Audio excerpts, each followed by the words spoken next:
ഇങ്ങനെ ഒരു എക്സ്പീരിയൻസ് നിങ്ങൾക്ക് ഫീൽ ചെയ്യണമെന്നുണ്ടെങ്കിൽ നിങ്ങൾ ഒരു ഒഴിഞ്ഞ പാത്രമാകുക എന്നുള്ളതാണ്. ഒഴിഞ്ഞ പാത്രം. അതിന്റെ ഉള്ളിൽ നിങ്ങൾ എന്തെങ്കിലും നിറച്ചുകൊണ്ടാണ് വരുന്നതെന്നുണ്ടെങ്കിൽ നിങ്ങൾക്ക് എക്സ്പീരിയൻസ് ചെയ്യാൻ പറ്റില്ല.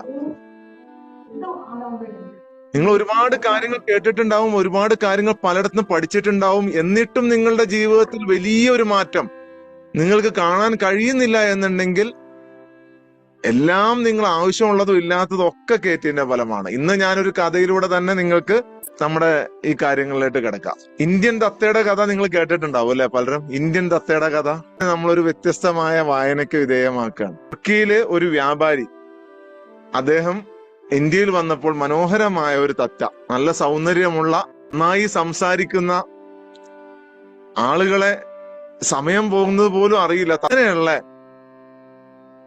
ഒരു തത്തയെ അദ്ദേഹം വ്യാപാരി വാങ്ങിക്കൊണ്ട് നാട്ടിലേക്ക് പോയി. അദ്ദേഹത്തിന് ഭയങ്കര ഇഷ്ടമായിരുന്നു ആ തത്തയെ. ഏറെ നേരം ആ തത്തയുടെ അടുത്ത് ചിലവഴിക്കും. തത്ത ഇങ്ങനെ കൊഞ്ചിക്കൊണ്ട് കുറെ കാര്യങ്ങൾ സംസാരിക്കും. കുറെ കാലം കഴിഞ്ഞു ഈ വ്യാപാരി വീണ്ടും ഇന്ത്യയിലേക്ക് പോവാണ്.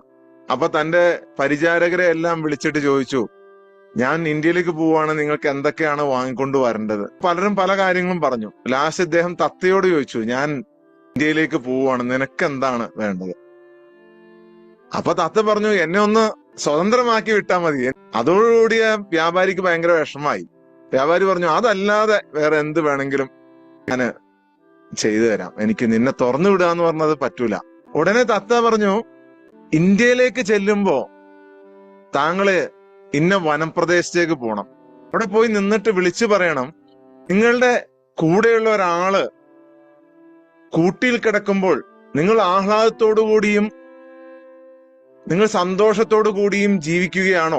ഓക്കെ, അത് ഞാൻ ചെയ്തേക്കാം എന്ന് പറഞ്ഞിട്ട് വ്യാപാരി പോയി. വ്യാപാരി ഇന്ത്യയിലെത്തി. അദ്ദേഹം ആ വനംപ്രദേശത്ത് ചെന്നിട്ട് ഉറക്കെ വിളിച്ചു പറഞ്ഞു, ഞാൻ തുർക്കിയിൽ നിന്ന് വരുന്ന വ്യാപാരിയാണ്, നിങ്ങളുടെ കൂടെയുള്ള ഒരു തത്ത എന്റെ കൂടെ ഉണ്ട്. അദ്ദേഹം എന്നോട് നിങ്ങളോടൊരു കാര്യം പറഞ്ഞു വിട്ടിട്ടുണ്ട്. ആ പക്ഷി പറഞ്ഞത്, ഞാൻ കാരാഗ്രഹത്തിൽ താമസിക്കുമ്പോൾ നിങ്ങളെല്ലാവരും ഇവിടെ സന്തോഷവും സമാധാനവുമായി ജീവിക്കുകയാണോ എന്നാണ്.